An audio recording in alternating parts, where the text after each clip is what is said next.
आज हम बात कर रहे हैं दूसरे वनडे मुकाबले की, जहां हिटमैन रोहित शर्मा ने अपने बल्ले से ऐसा तूफान खड़ा किया जिसे देखकर क्रिकेट दुनिया दंग रह गई। स्टेडियम में मौजूद हर दर्शक बस एक ही नाम पुकार रहा था, रोहित, रोहित और सिर्फ रोहित। मुकाबला भारत और न्यूजीलैंड के बीच था, लेकिन इस मैच की कहानी पूरी तरह से हिटमैन के नाम लिखी जा चुकी थी।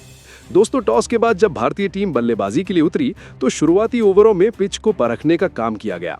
सामने न्यूजीलैंड के तेज गेंदबाज काइल जेमिसन थे, जो नई गेंद से स्विंग और उछाल निकालने की कोशिश कर रहे थे। लेकिन रोहित शर्मा का इरादा कुछ और ही था। शुरुआती कुछ गेंदों के बाद ही उन्होंने साफ कर दिया कि आज वो रुकने वाले नहीं हैं। रोहित ने अपनी पारी की शुरुआत बेहद संयम से की।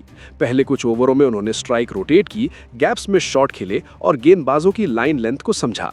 लेकिन जैसे ही उन्हें लय मिली, मैदान का नजारा ही बदल गया। कवर ड्राइव, पुल शॉट और सीधा लॉन्ग ऑन के ऊपर से लगाया गया छक्का, हर शॉट दर्शकों के दिलों पर सीधा वार कर रहा था। न्यूजीलैंड के गेंदबाजों ने रणनीति बदलने की कोशिश की, कभी शॉर्ट बॉल, कभी ऑफ स्टंप के बाहर स्लोअर गेंद, लेकिन रोहित शर्मा हर चाल के लिए तैयार थे। शॉर्ट गेंद पर पुल और हुक, तो कभी ऑफ स्टंप के बाहर की गेंद पर शानदार ड्राइव। गेंदबाज समझ नहीं पा रहे थे कि आखिर गेंद कहां डालें। पावर प्ले खत्म होते होते रोहित शर्मा तेजी से रन बटोर चुके थे।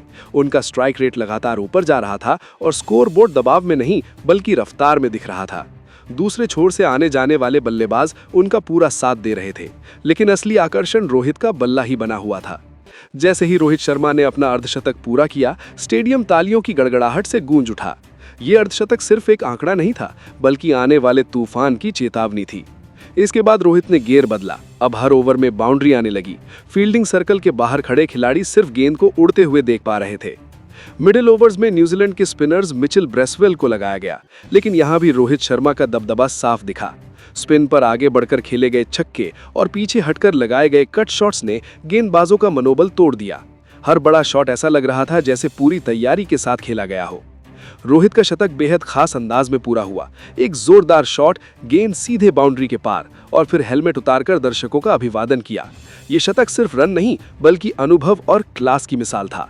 कप्तान के चेहरे पर आत्मविश्वास साफ झलक रहा था। शतक के बाद भी रोहित शर्मा रुके नहीं, उन्होंने और आक्रामक रुख अपनाया।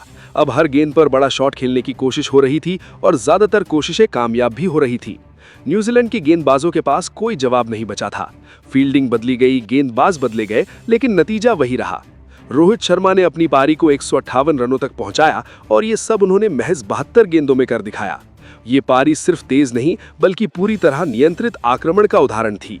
इसमें ताकत भी थी, तकनीक भी और अनुभव की गहराई भी। जब रोहित आउट हुए तो पूरे स्टेडियम ने खड़े होकर तालियां बजाईं। विरोधी टीम के खिलाड़ी भी उनकी तारीफ करने से खुद को रोक नहीं पाए। ये उन पारियों में से एक थी जिसे सालों तक याद रखा जाएगा। इस पारी की बदौलत भारत ने एक विशाल स्कोर खड़ा किया और न्यूजीलैंड पर दबाव बना दिया। लक्ष्य का पीछा करते हुए कीवी बल्लेबाज शुरुआत से ही दबाव में दिखे। भारतीय गेंदबाजों ने इस मौके का पूरा फायदा उठाया और मैच को अपनी पकड़ में ले लिया। इस मुकाबले ने एक बार फिर साबित कर दिया कि जब रोहित शर्मा लय में होते हैं तो उन्हें रोक पाना दुनिया की किसी भी टीम के लिए आसान नहीं होता। ये पारी सिर्फ एक मैच जिताने वाली पारी नहीं थी, बल्कि क्रिकेट प्रेमियों के लिए एक यादगार तोहफा थी। रोहित शर्मा ने दिखा दिया कि क्यों उन्हें हिटमैन कहा जाता है।